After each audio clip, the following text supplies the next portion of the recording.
Do you think Congress should take action to balance political talk radio?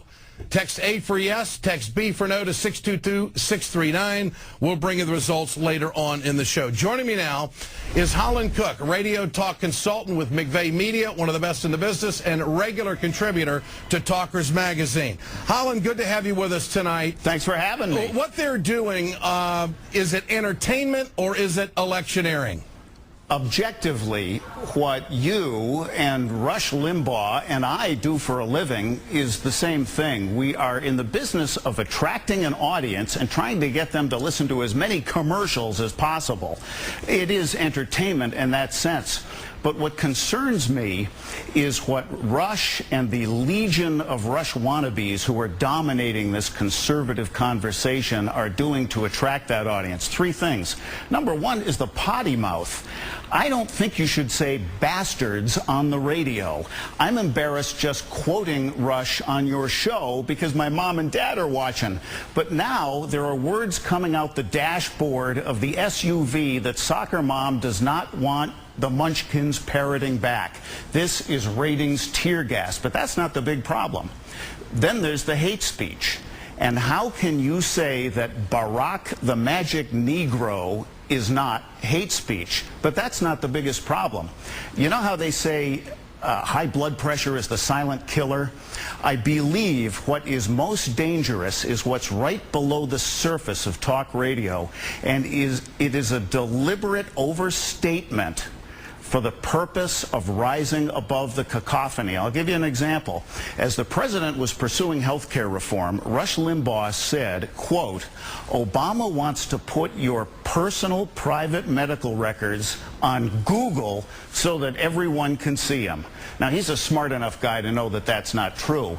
But what about these 9 heavily armed nut jobs hopping around out in the forest in Michigan who have been getting a steady diet of that, of Glenn Beck saying the FCC is going to scrub the internet, so you better start stacking up canned goods and guns in the cellar.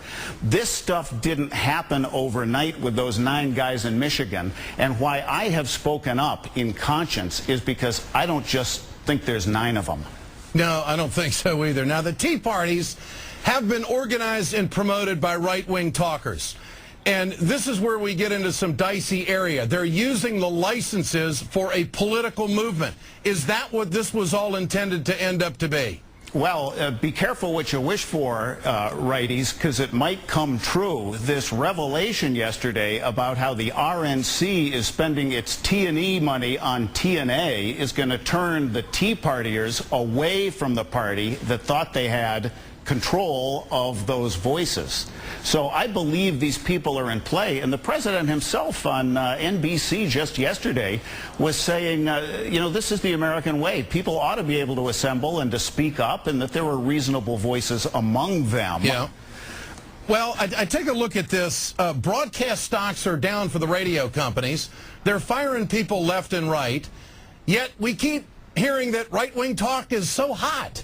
And their hobby horse. That nothing else works. And their hobby horse is this fairness doctrine that the president and the chairman of the FCC have repeatedly said will not be reinstated. Yet by their actions, by this potty mouth and the outright misinformation and the arguable hate speech, they are inviting content regulation while decrying it. Holland Cooke, stay with us. I want to bring in Bill Press, nationally syndicated radio talk show host and author of the book, Toxic Talk, How the Radical Right Has Poisoned America's Airwaves. This is due out on May 25th. Well, you're ahead of the curve here, Bill. Bill, would the fairness doctrine clean this up or change the landscape, or is it really not an avenue to pursue? What do you think? Well, first I got to say, Ed, you're ahead of the curve. You summed up the entire book in your first 5 minutes. So there you got it. Hey, listen, I got to say, the fairness doctrine, first, what does the fairness doctrine require? All it required is that and here's an essential principle, as Holland and you both know, these are public airwaves we're talking about. We, the American people, own these public airwaves.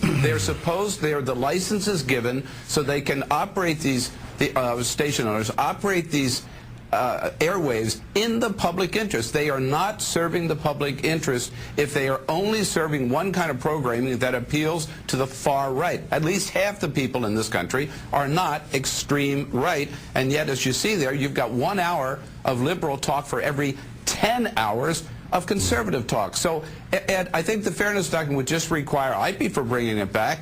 I think what it would require is that every station has to have a mix of voices. You can't just be all far right. Well, but there's more than that. I think we need to, just quickly, is we need to do something, and you touched on it, about ownership. Because today, a company could go in, buy all the stations in one town, like here in Washington, D.C., and put on all right-wing programming, and that market is not served. Well, Holland, that's the issue. You know, you have companies come in, they own a bunch of signals, they own the AM signals, and then they're conservative, and then there goes the balance. There is no balance. Yeah. Would the fairness doctrine clean that up? Well, the founders gave us a fairness doctrine based on scarcity, and this was before fax machines, let alone podcasting and blogging and MSNBC.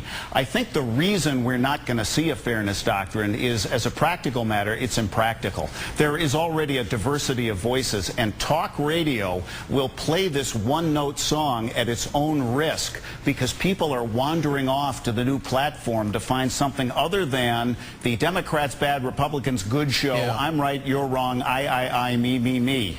Yeah, Ed, the more important issue really is, I think, the ownership issue. The fairness doctrine would not change that. It did not affect ownership. Yep. That's got to be the FCC, and all they have to do is put down some new rules and enforce the rules. Well, we've seen an evolution of right-wing talkers. They've gone from good comic radio bits and, I think, thoughtful commentary to the hate speech of targeting the president. He's a socialist, he's a Marxist, and of course that goes into the ears of millions of low-information voters, and it affects, I think, opinions in this country. Gentlemen, great to have you with us tonight. We'll do more on this in coming shows.